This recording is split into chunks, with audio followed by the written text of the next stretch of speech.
Senhor presidente, deputado Carlos Macedo, senhoras e senhores deputados,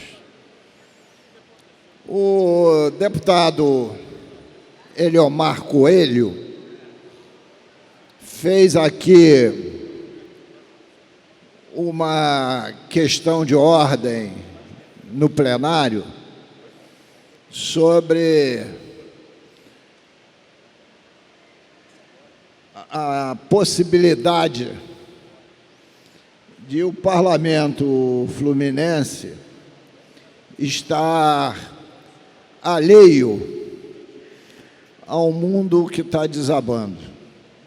E estou falando do mundo econômico financeiro do Estado. E que também o Estado é absolutamente inerte para enfrentar o grave problema que nós vivemos. É claro que não estou reproduzindo na íntegra o que Vossa Excelência falou, mas o sentido foi esse. E concordo com o deputado Eliomar Coelho em grande parte do que ele colocou. Porque, deputado Eliomar Coelho, eu particularmente me tornei um deputado há 1 ano e meio, que é um deputado de uma nota só. Todos os dias, a única preocupação que eu tenho é a crise que vive o Estado. Todos os dias, quase sem exceção, os discursos que faço é sobre a crise do Estado. Todos os meus projetos de lei, quase sem exceção, dizem respeito de como a gente pode aumentar a receita e ou diminuir a despesa. Porque tudo que nós vimos aqui hoje nas galerias são um mero reflexo de nós estarmos sem governo, quer seja no Estado, quer seja da União, que começou um novo, mas apenas com 12 dias de gestão, já tomou uma burdoada que quase perdeu o rumo.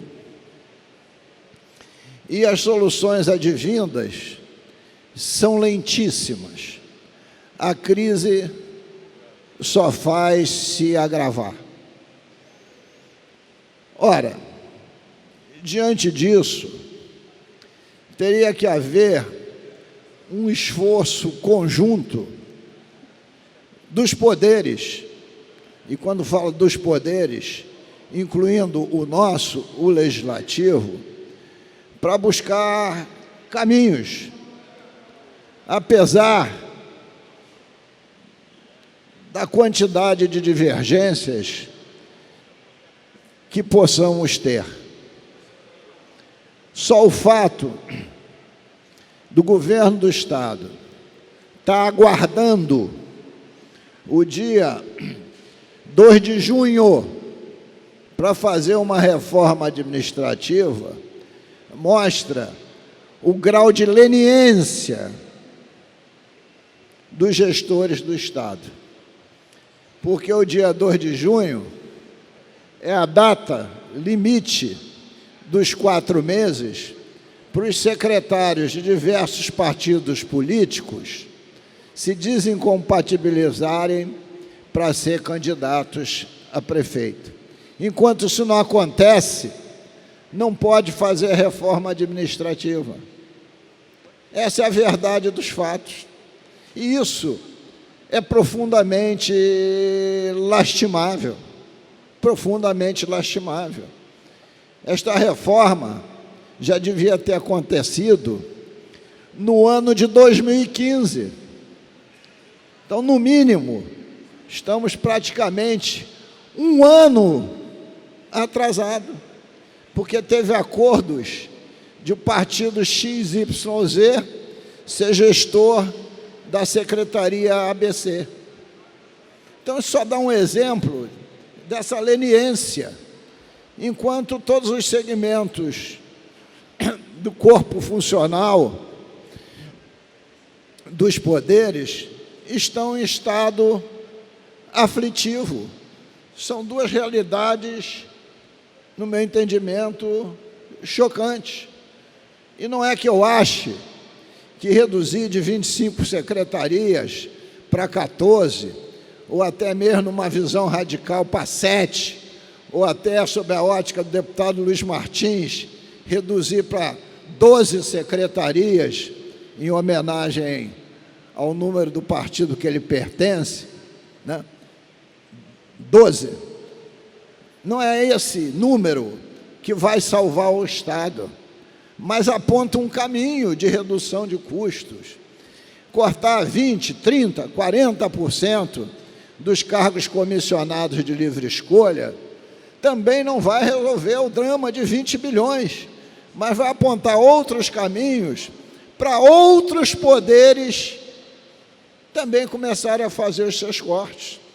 O deputado Paulo Ramos, hoje, levantava aqui no plenário, e eu tenho um projeto de resolução que, quando eu tentei botar a pauta, só faltaram me executar aqui em plenário, que reduzia o número de comissões permanentes pela metade, para fazer economia mesmo. E hoje tem projeto de criar mais comissão, estava na pauta no dia de hoje.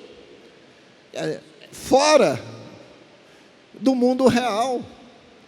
Parece que as pessoas, muitos de nós e de outros poderes, se negam a acordar diante dessa crise que a gente está vivendo.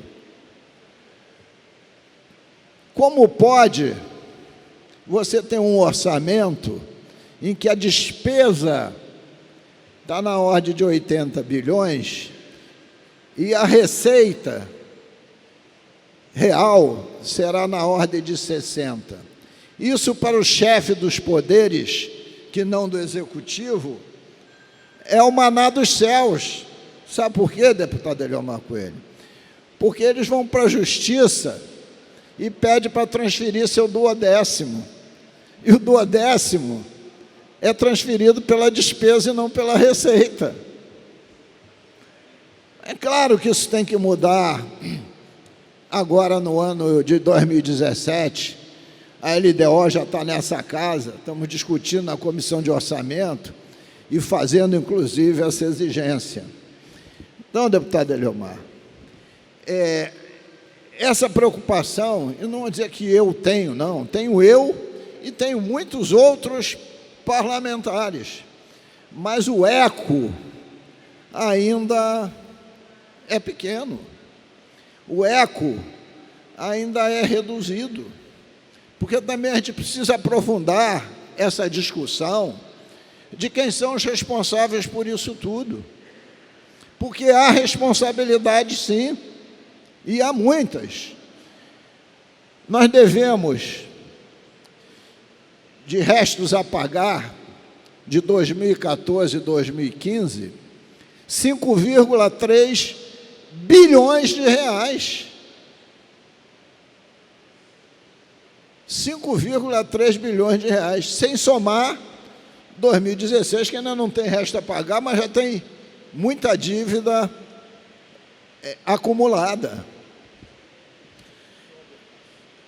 Nessas, por exemplo, CPI, que nós fizemos, que o deputado Paulo Ramos participou diretamente, que foi a CPI das perdas econômicas e financeiras por causa da má gestão e da corrupção na Petrobras, a gente verificou uma série de erros estratégicos que o Estado cometeu, inclusive e eu, quando falo Estado e União, de apostar muito fortemente no binômio óleo e gás versus indústria automobilística.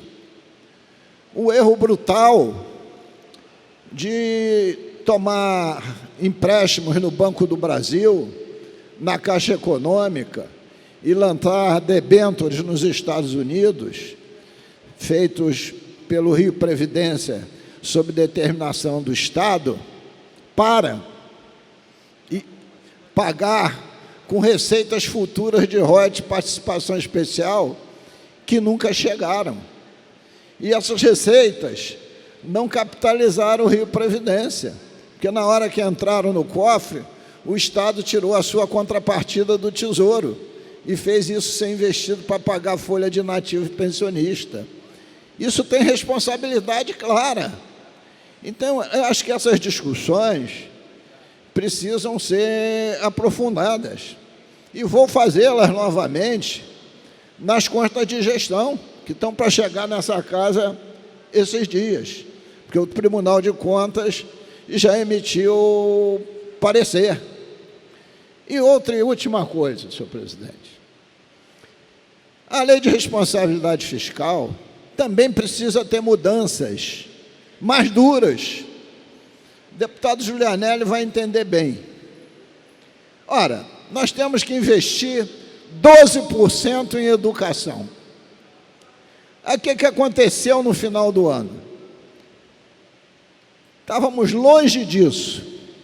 Pegou-se as medições das organizações sociais, se empenhou e mediu. E mediu, a fatura foi para a Fazenda, ainda sem fazer os estornos devidos, que lá, estorno é uma palavra contábil, mas, na verdade, a Secretaria de Saúde chama de glosas. Ora, aí quando isso entra, é despesa liquidada. Despesa liquidada, mas não paga, deputado Julianelli. Então, você atinge os 12% na despesa liquidada, mas na medida que você não pagou, aqueles serviços, 2 meses depois, deixam de ser praticados. Isso é uma pedalada também com pseudo-manto de legalidade. Não, senhor presidente, eu puxei esse tema por causa da questão de ordem do deputado Eliomar, que eu acho absolutamente pertinente, porque enquanto esse tema não fizer parte do cotidiano dos poderes, nós não vamos ter soluções para os mesmos, que, infelizmente, enquanto a gente tiver 2 governadores e nenhum decidir com rapidez, a gente não encontra caminho nem solução. Muito obrigado, senhor presidente.